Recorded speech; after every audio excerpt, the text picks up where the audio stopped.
இன்று ஜீவகாருண்யம் 8வது பாகம். பசி இல்லாவிட்டால் ஜீவர்கள் உணவை குறித்து ஒருவர் எதிர்பார்க்காததும், பிறருக்கு உதவி செய்து அதனால் வரும் ஜீவகாருண்ய ஒழுக்கம் சிறிதும் தொடங்காது, கடவுள் அருளும் கிட்டாத நிலை ஏற்படும். எனவே பசி கடவுளால் கொடுக்கப்பட்ட ஓர் உபகார கருவி என்கிறார் வள்ளலார். மேலும் நரக வேதனை, சனன வேதனை, மரண வேதனை என்கின்ற 3 வேதனைகளும் கூடி முடிந்த வேதனையே பசி வேதனை என்றும், அகம் புறம் நடு கீழ் மேல் பக்கம் என்கிற எவ்விடத்தும் வேறுபடாத மோட்ச இன்பமே ஆகாரத்தினால் உண்டாகும் திருப்தி இன்பம் என்று வள்ளலார் பசி வேதனையும் பசியை போக்கினால் அடையும் இன்பத்தையும் நகர்கின்றார். பசிப்பினி வருத்தப்பட்டவர்களுக்கு தந்த உணவால் உண்டவரும் இன்பம் அடைவர், உணவை தந்தவரும் மகிழ்வர். ஆகாரம் உண்ட காலத்தில் உண்டவன் பெரிதும் மகிழ்வான். இதனை வள்ளலார் ஆகார சுரூப ரூப சுபாவங்களும் கடவுள் அருளின் ஏகதேச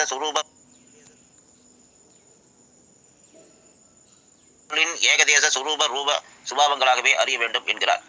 பசியாகிய நெருப்பு ஏழையின் உடலை வருத்தும் போது உணவாகிய நீரால் அவிப்பதும், பசி என்ற புலியானது தாக்கும் போது அப்புலியை கொன்று உயிரை காப்பதும், பசி என்ற தேல் கொட்டும் போது கடுப்பேறி வருதும் உயிரை காப்பதும், விதியை நொந்து வாழும் பசிப்பினி வருந்தவரின் வாட்டத்தை போக்குவதும் சீவகாருண்யமாகும். பசியால் வருந்தவர்களின் சாதி, மதம், ஊர், இனம், சமயம் என எவற்றையும் பாராது உணவிடுதல் வேண்டும் என்கின்றார். சீவகாருண்ய ஒழுக்கத்தை மேற்கொண்ட ஜீவர்களுக்கு இகழாக ஒழுக்கம் ஏற்படும். அறிவு, அன்பு, கண்ணோட்டம், ஒழுக்கம், கடவுள் பக்தி போன்ற உயர் பண்புகள் மிகும். ஆன்ம விளக்கம் ஏற்படும். பிற உயிர்கள் துன்பப்படும் போது அதை பார்த்த ஜீவர்கள் அவர்கள் துன்பத்தை போக்க முயல்வர். இவ்வாறு அவர்கள் நடப்பதால் பரலோக ஒழுக்கமும் இறைவனால் வழங்கப்பட்டது. பரலோக ஒழுக்கம் இறைவனால் வழங்கப்பட்டது. ஆகவே ஆன்ம விளக்கம் ஏற்படும். பிற உயிர்கள் துன்பப்படும் போது அதை பார்த்த ஜீவர்கள் அவர்கள் துன்பத்தை போக்க முயல்வர்.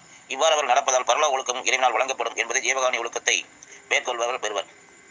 பசி நீக்கலும் கொலை நீக்கலும் பரஜீவகாருண்யம் என்பதும், இவை தவிர மற்றவைகளால் வரும் துன்பங்களை மாற்றுவது அபர ஜீவகாருண்யம் என்றும் கூறுவர். இந்த ஜீவகாருண்யம் என்கிற திறவுகோலை கொண்டுதான் மோட்சமாகிய மேல் வீட்டு கதவை திறந்து கொண்டு உள்ளே புகுந்து எக்காலத்தும் அறியாத இன்பத்தை அனுபவித்து வாழ வேண்டும். எனவே காலத்தை வீணாக்காது இன்ப வீட்டை அடைந்து நித்திய முத்தங்களால் வாழ முயல வேண்டும். இன்று மக்கள் இளமை பருவத்திலேயே பல்வேறு பிணிகளுக்கு உள்ளாகின்றனர். இப்பிணிகள் நீங்க ஜீவகாருண்யத்தை மேற்கொள்ள வேண்டும் என்கிறார். மேலும் இன்றைய சூழலில் நல்ல பெற்றோர்களுக்கு தீய பிள்ளைகள் உருவாகின்றனர். தத்தம் வினையால் வரும் என்பது வள்ளுவர் வாக்கு. எனவே நல்ல சந்ததியை உண்டு பண்ணவும், கல்வி, அறிவு, செல்வம் நீங்காது வாழவும், இயற்கை சீற்றங்களிலிருந்து விடுபடவும், அனைத்து துன்பங்களிலிருந்து விடுபடவும் இதுவே சரியான வழி என காட்டுகின்றார். இது கடவுளான என்றும் கூறுகின்றார். இன்று பிறந்தநாள் விழா, திருமண நிகழ்ச்சி போன்ற விழாக்களில் உண்ணுகின்ற உணவினை பெரும்பாலோர் வீணாக்குகின்றனர். உணவு கிட்டாத ஏழைகள் பட்டினி கிடந்து சாகின்ற நம் நாட்டில் இந்த நிலை மாற வேண்டும் என்பதில் வள்ளலார் உறுதியாக இருந்தார்.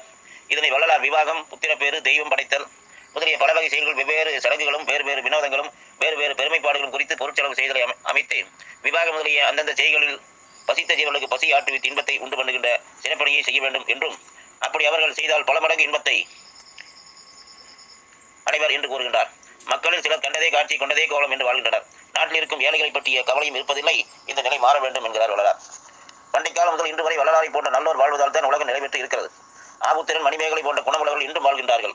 இவர்களை யோகிகள், ஞானிகள், கடவுளை கண்டவர்கள், ஏன் தெய்வம் ஆனவர்கள் என்று தெளிவுறுத்துகின்றார்.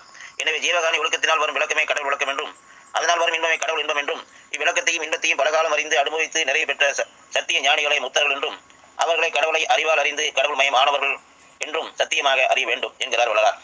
எனவே ஜீவகாருண்யமே உயர்வுக்கு வழி என்பதனை உணர்ந்து வாழ வீடு, நாடு, ஏன் உலகமே உயிர் வரும் என்பது வெள்ளிடை மலை. நன்றி, வணக்கம்.